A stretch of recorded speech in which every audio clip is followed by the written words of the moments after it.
Extrait de journal paru aux éditions Douro dans la collection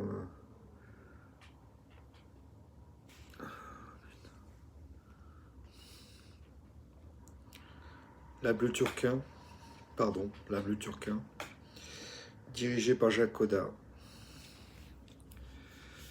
Le journal est un récit autobiographique sur la maladie de la schizophrénie.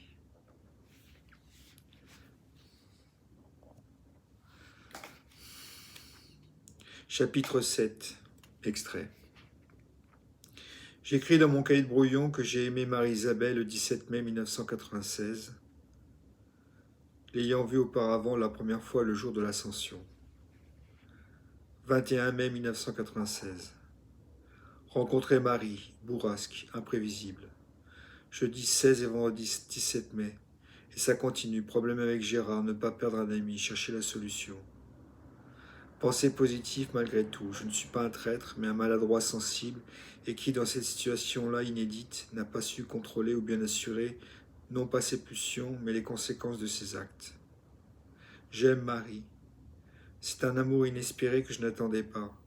Il faut qu'on agisse tranquillement, consciemment, ne serait-ce que par respect par rapport à ces deux enfants qui vivent avec elle. Le temps est pour nous, je l'espère, je l'aime. Aujourd'hui, 22 juillet 2021, j'ai 55 ans.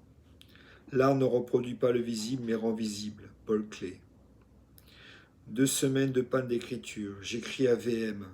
Il m'encourage à continuer. À OJP. Derrière l'escalier transfuge la lumière ainsi qu'un I, toute volonté expressive. 10 juillet 1996. D'une manière ou d'une autre, je veux me débarrasser de cette maladie, écris-je en 2021. Je ne veux plus qu'on me considère comme un schizophrène. Mon cahier de brouillon part en lambeaux. L'idée de Dieu part aussi en lambeaux. Acide test sans acide. Qui ai-je rencontré? Moi, à l'instant T, peu avant mes 30 ans, envie aujourd'hui de laisser tomber les psychiatres, les psychologues, les psychanalystes. Aujourd'hui, en 2021. Y comme le sexe de la femme. Y comme un delta primordial du Nil, comme le delta primordial du Nil. Mais c'est l'ère du rien, du nihil. Encore une phrase de Paul Klee.